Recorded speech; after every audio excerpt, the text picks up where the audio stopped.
us as we cruise along the Detroit shore.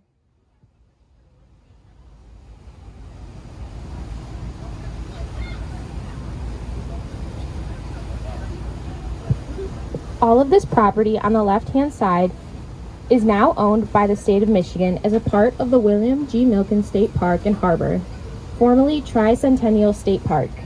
The 12-acre park first opened in 1984 as the St. Aubin Park and Marina, and was officially rededicated and renamed as a state park on May 20th, 2004. This state park has since been expanded to 31 acres.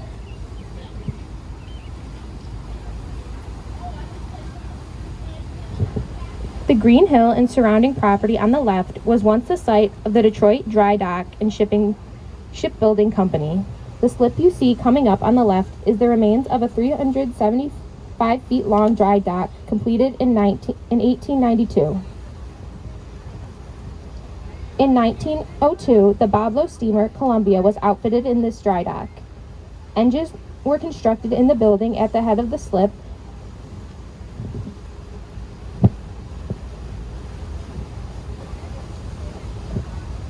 Of important historical significance, young Henry Ford apprenticed here as a mechanic in 1880.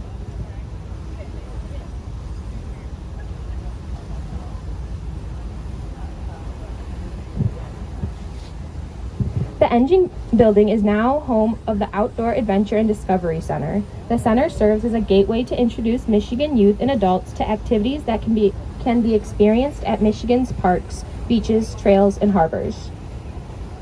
The lighthouse is a smaller replica of the Tawas Point Lighthouse on the shores of Lake Huron and contains over 34,000 bricks.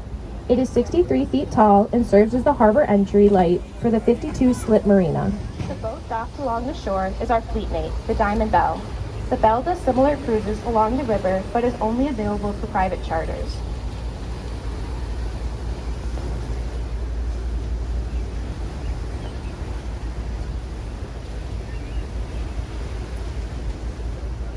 The large brick complex coming up on the left is the Stroh River Place. The Stroh River Place is an imaginative example of adapting old manufacturing buildings to a new role. All the buildings you see were originally the laboratories of Parke Davis and Company, once the world's largest manufacturer of pharmaceutical and biological products. The entire complex has been listed on the National Register of Historic Places. The multi-story factory building with the American flag at the top was designed by noted Detroit architect Albert Kahn, and today houses the headquarters for the Stroh Corporation.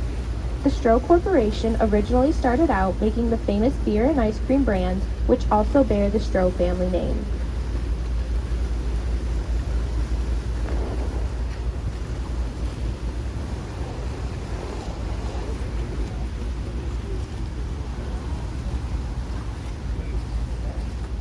This was the first building in the nation built specifically as a pharmaceutical laboratory, and as such, it has been designated a National Historic Landmark. It has since been converted into one of Detroit's finest hotels, the new Roberts Riverwalk Hotel and Residences.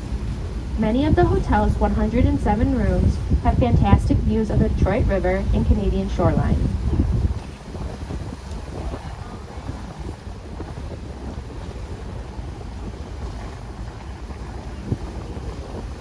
The Detroit River itself is 32 miles long and flows from Lake St. Clair to Lake Erie, and technically is a strait by definition.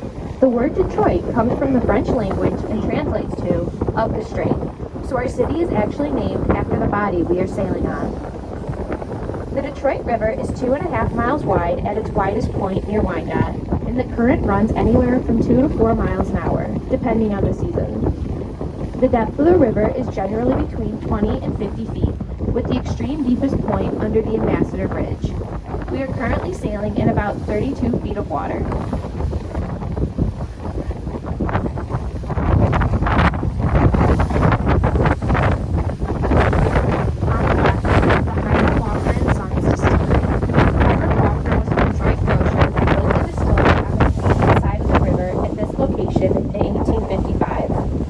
His original plan was to make vinegar, but he soon realized, for some strange reason, that whiskey was going to be a lot more profitable. He initially sold his whiskey under the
Beneath the stone is a time capsule, which was placed there in 1967. The capsule is scheduled to be opened in the year 2067 to help celebrate Canada's 200th year of independence from Great Britain.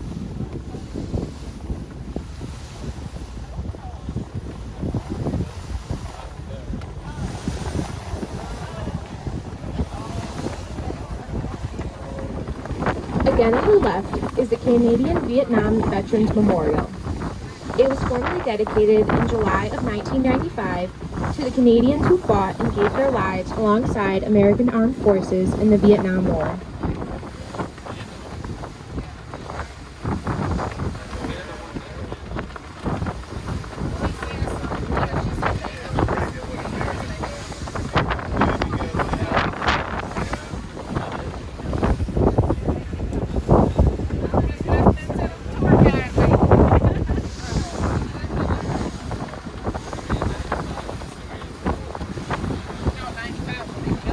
We are now about to pass under the famous Ambassador Bridge, which had the longest suspension span in the world at 1,850 feet when it was dedicated on November 11, 1929.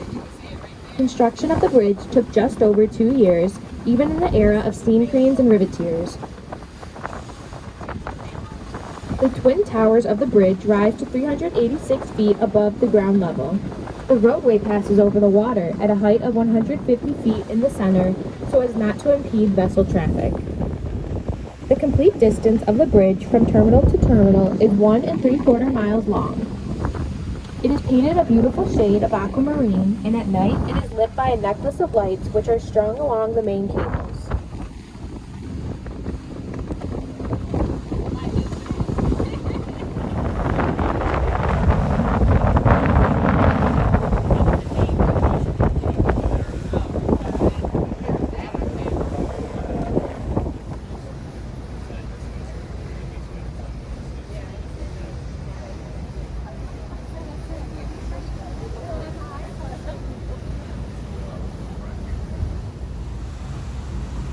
Again in the distance, on the left, you can see the old Michigan Central Railroad Station, built in 1913 in conjunction with the digging of the railroad tunnel under the river, designed by the same architects who designed Grand Central Station in New York City. This majestic Detroit station served trains for over 75 years before Amtrak moved out to a more modern facility in 1988. The building was subject to years of vacancy, graffiti, and water damage. It was in such poor condition that plans for total destruction were put in place. Luckily, those were the first U.S. Postmaster General from 1843 to 1854.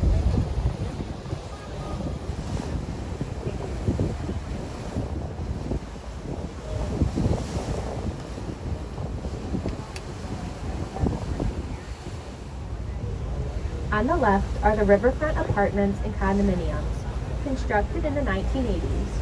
All of the rooms are designed to face the river, making this quite a luxurious address to have in the downtown area.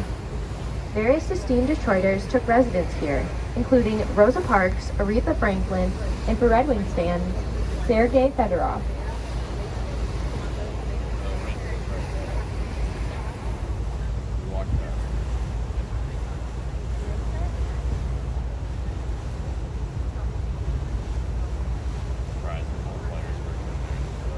$12,000-seat arena.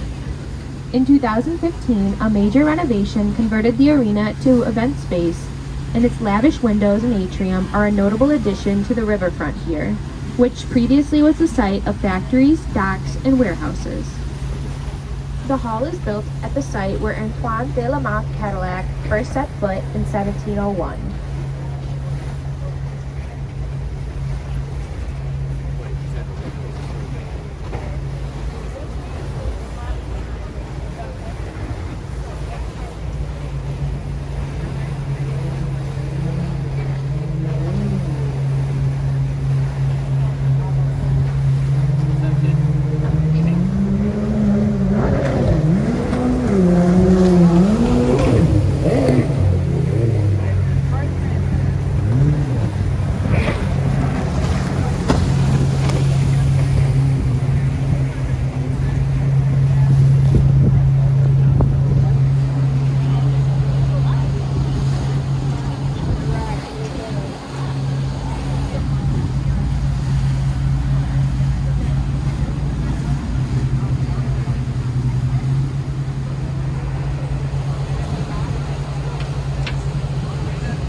would like to welcome you back to downtown Detroit. Now on the left is a good opportunity to view Detroit's impressive skyline. Directly along the waterfront, you can see Hart Plaza. This park opened in 1979 and is named after former U.S. Senator Philip Hart. The plaza is home to the famous Dodge Fountain, as well as the Gateway to Freedom Monument, located close to the water. This monument and a similar one across the river in Windsor are in honor of those who traveled on the Underground Railroad during the Civil War. Hart Plaza holds many well-known festivals throughout the summer months, including the Electronic Music Festival in May and the Detroit Jazz Festival held every Labor Day weekend.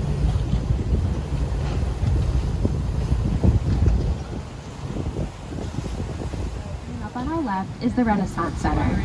The Renaissance Center was constructed during the 1970s on the site of the old Thrush Street Railroad station and dramatically changed the face of the waterfront on the Detroit side of the river. The Renaissance Center was conceived as an indoor city under skylight glass. By the end of 1977, all 4 office towers and the Westin Hotel were open and are now connected by walkways that have retail shops, banks, meeting rooms, and all kinds of restaurants. The center tower, the highest of them all, is now the Marriott Hotel, called the tallest hotel in the world at 73 floors when it was built. This is also the highest building in the state of Michigan.